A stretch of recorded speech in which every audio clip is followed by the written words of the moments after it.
is The Opinions, a show that brings you a mix of voices from New York Times opinion. You've heard the news.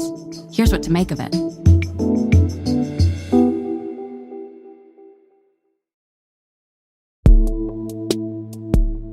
I'm Dan Wakin, an international editor for New York Times Opinion. I'm Tom Friedman, foreign affairs columnist for the New York Times. Tom, Donald Trump has now taken over the reins as president, and I want to talk to you about the challenges around the globe that he's inheriting.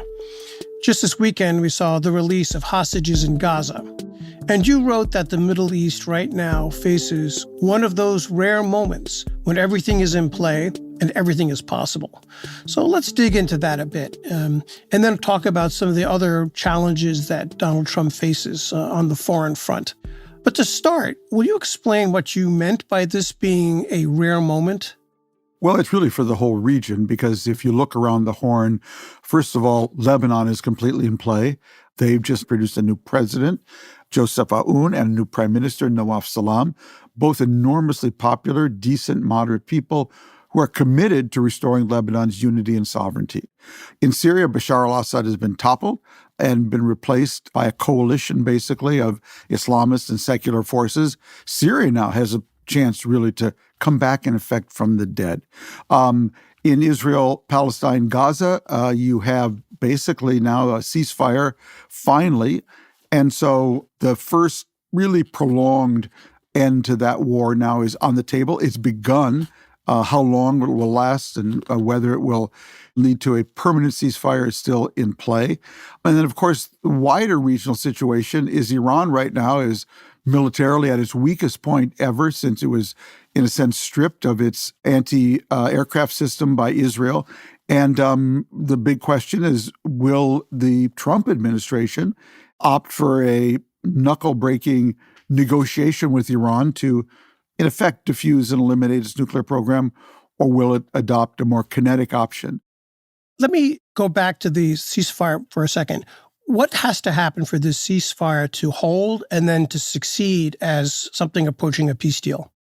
Well, it's basically a three-part arrangement. The first is this 42-day ceasefire in which some Israeli hostages, both alive and dead, will be returned in return for hundreds of Palestinian security prisoners being held in Israeli jails.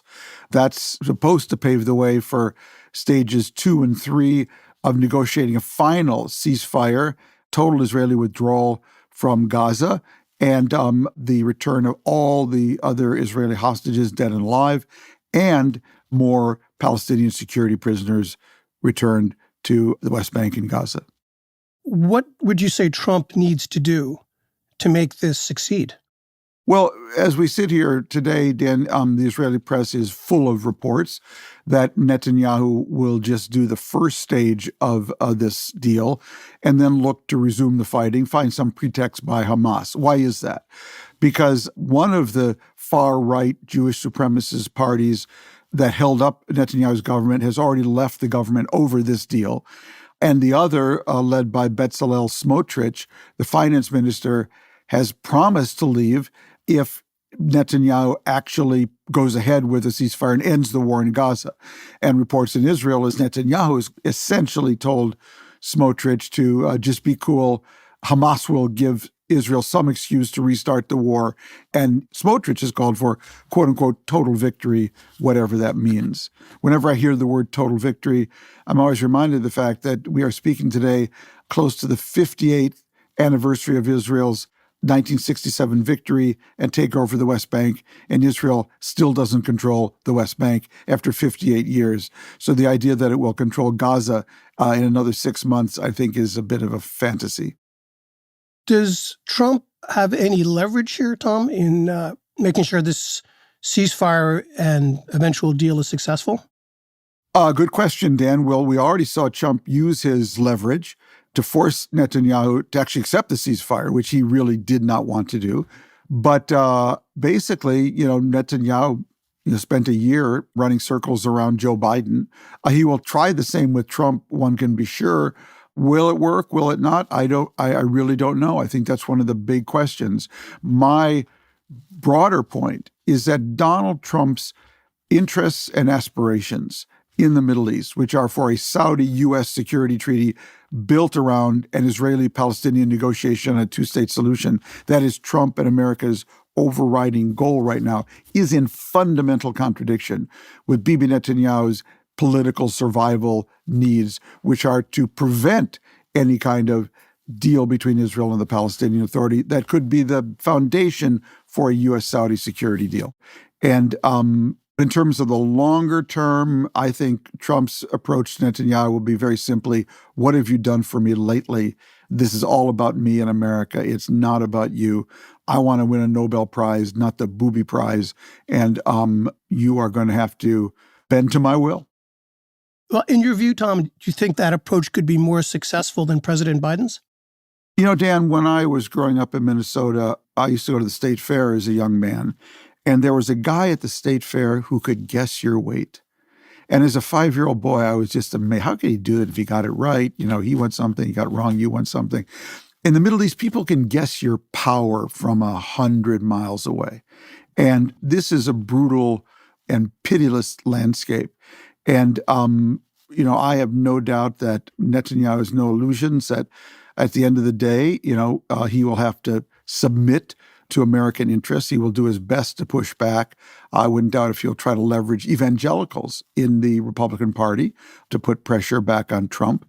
But this relationship, I just would not bet on it for the long term in terms of Netanyahu-Trump, because they're just fundamental structural disagreements. To stay in power, Netanyahu is committed to never allowing the Palestinian Authority in the West Bank to be a real partner for peace. And for Trump to succeed in America's regional interests, it requires Israel to open negotiations with the Palestinian Authority on that very two-state solution. So something's going to have to give here. And my money's on Trump. I want to make sure that we touch on what the challenges are for the Trump administration in some of the countries that you mentioned. Very specifically, do you think the U.S. should ease sanctions on Syria to give them a chance to start rebuilding? Or how should that happen? Should it be based on commitment to ensuring equal rights for minorities and women and openness to outside trade? What's your take on sanctions? So, Dan, Trump has nominated 3 Middle East envoys already over and above his Secretary of State. I'm actually thinking of sending him an open letter as a column saying, since you've got 3, I'd like to volunteer to be the 4th.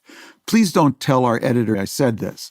Now, I just want to do one thing, not Gaza, not Israel, Palestine. Save that for the others. I would like to be the special envoy for Syria, because Syria is the keystone of the Middle East. And I think the United States right now should be jumping in with both feet, absolutely bear-hugging the new Syrian leadership, eliminating our sanctions, and doing everything we can possibly do to create the possibility of a very different kind of Syria, which is a consensual balance between Islamist forces there and secular modernist forces, both Christian and Muslim. The odds are very long, but it is the biggest prize in the Middle East. So let's pivot to China for a moment. President Trump invited President Xi Jinping of China to Washington for his inauguration, and you called that a good idea in your column. The two men spoke on Friday, and President Trump called it a very good phone call. But Trump also has folks in his administration who are very hawkish on China. So we're taping this on Monday before we've heard about the extent of any tariffs on Chinese goods. But more broadly speaking, should China be hopeful or wary of a Trump administration? Well, it's a good question, Dan, because it's a little of both. Trump is not dealing with the China that he dealt with 4 years ago. I was just in China and explained that China has taken a great leap forward in advanced manufacturing. The last time I was in China, Xiaomi, the Chinese smartphone company, was just a phone company. I came back and they were a car company. When I was last in China, Huawei was a smartphone company. When I came back, they were a car company.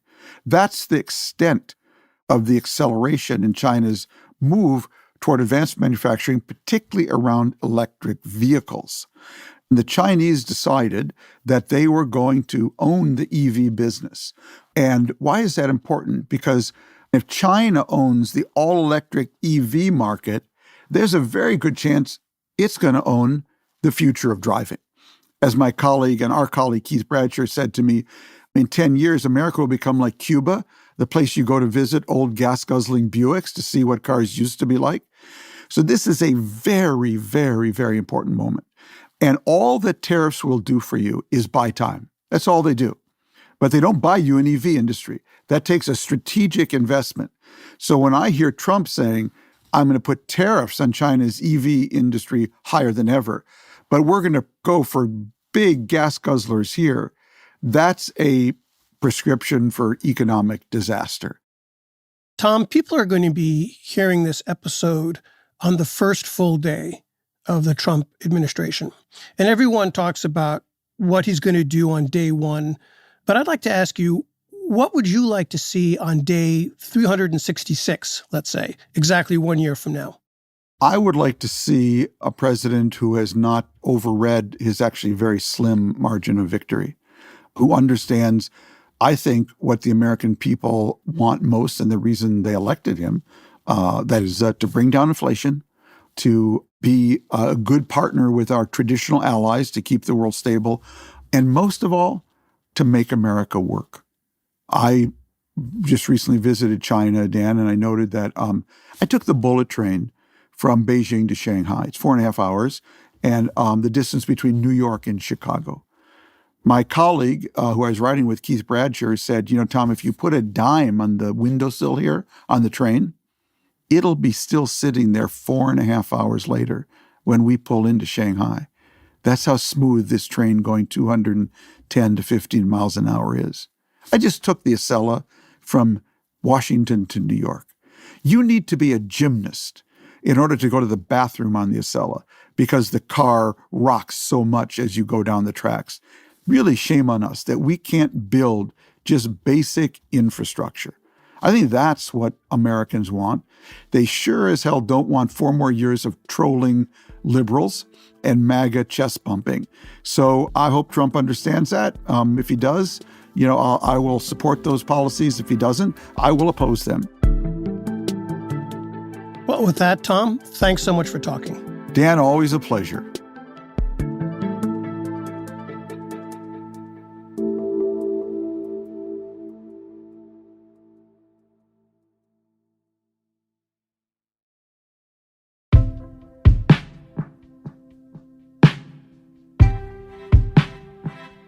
If you like this show, follow it on Spotify, Apple, or wherever you get your podcasts.